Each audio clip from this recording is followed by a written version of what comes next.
You mentioned your book, Why We Love Dogs, Eat Pigs, and Wear Cows, an introduction to carnism. Can you tell us a little bit more about that and why you wrote it?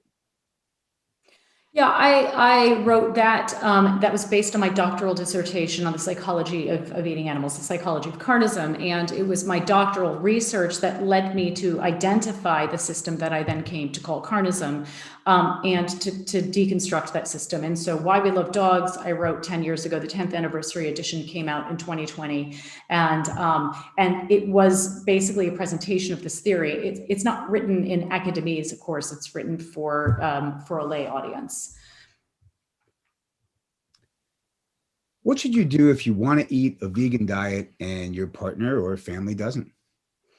Well, very often, many people in this position really struggle, understandably, for many reasons. And they believe that the solution, if I'm in a relationship with a non-vegan, the solution is to get them to go vegan. Often this is challenging because sometimes the people closest to us are the hardest ones to advocate to. And of course, close relationships are not even a forum, really an appropriate forum for advocacy.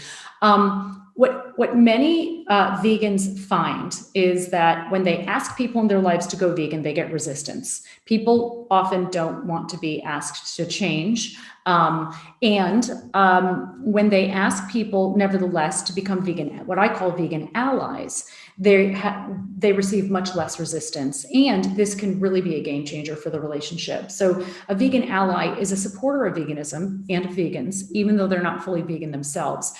In relationships, with any degree of closeness anyway, we need to be allies to one another. You need to know the person you're close to understands you and has your back, and they're going to be respectful of you and your beliefs. And that they are going to understand your inner world.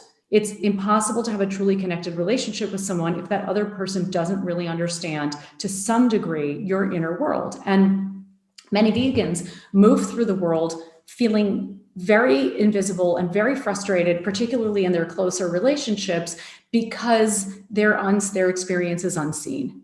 And I recommend to vegans to say to the people in their lives, look, I would love to share, I want to share information about veganism with you and about animal agriculture with you, not to get you to go vegan, but so you understand me, so you get what the world looks like through my eyes, because you know what, central to who I am in so many ways. If you don't understand it and you don't understand why I feel the way I do, you'll never understand me, and you will very likely do things that cause me to feel disconnected from you, and I don't want to feel disconnected from you.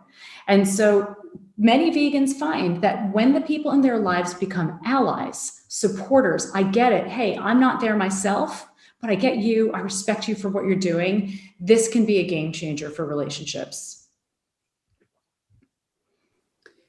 Is lab-grown meat a great solution to the problem of killing animals and destroying the environment?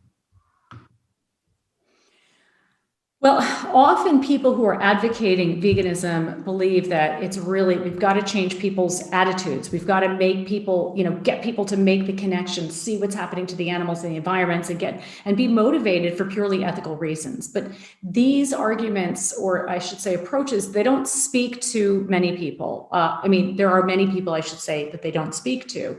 Behavioral change can and does often precede attitudinal change. So what this means is that when people first change their behaviors, they're more likely to be able to change their attitudes, and the attitudinal change can follow that. When people are no longer eating animals, actually eating animals, and supporting that industry, the industry of carnism, or of animal agriculture, I should say, they're much less defensive against information about the issue, because there's nothing left to defend.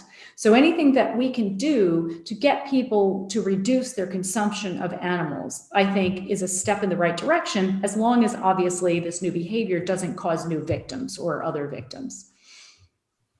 Do you feel as strongly about the treatment and killing of fish as you do about cows, pigs, and chickens?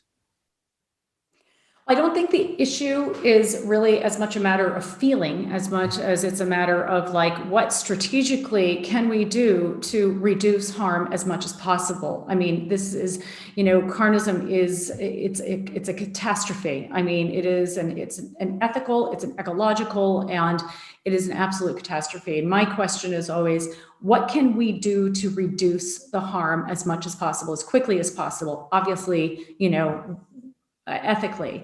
And I think, when I come at the question, or this question with that question in mind, I feel very strongly about the treatment and killing of fish. Number one, we know that fish, there's plenty of research demonstrating that fish are in fact sentient beings. They're other animals. They're animals like we are, who have lives that matter to them and who have pain receptors. So this is one thing.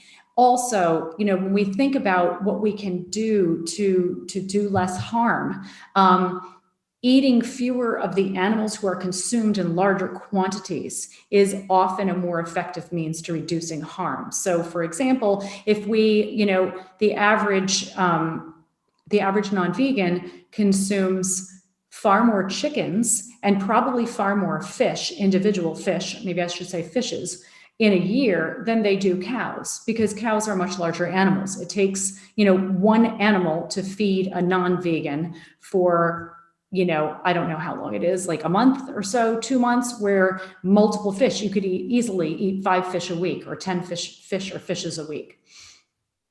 What would be the most powerful things someone can do to help with the mistreatment of animals, climate change, and the destruction of our planet? Yeah, I mean, I don't know, what the most powerful thing is, but one powerful thing people can do is to use their influence to reduce support for animal agriculture, which is a primary cause of all of the things that you mentioned. This may well involve not eating animals, but it also can involve much more than that. Often people who are advocating veganism, understandably, yet I believe mistakenly, assume that, what we really need to do is just get people to go vegan, go vegan. And that is great. I mean, I totally support this. And at the same time, there's a lot more that people can do besides just going vegan. People can be not only as vegan as possible, they can also be vegan allies that use their influence to help in the transformation of carnism. Some of the people who have done most for this cause, in my experience, are not vegan, and they're not even vegetarian. They're vegan allies. They're reporters from major publications who interview me and get stories that run and reach hundreds of thousands of people around the world. There are people who donate to my organization Beyond Carnism that's completely dependent on donations, who are not vegan themselves, but who really want to help us do the work that we're doing to help create a more vegan world. So whoever you are, whatever you do, you can become a part of this transformation by using your influence in the best way you can to help further the cause. And this is a cause that really needs all the help it can get.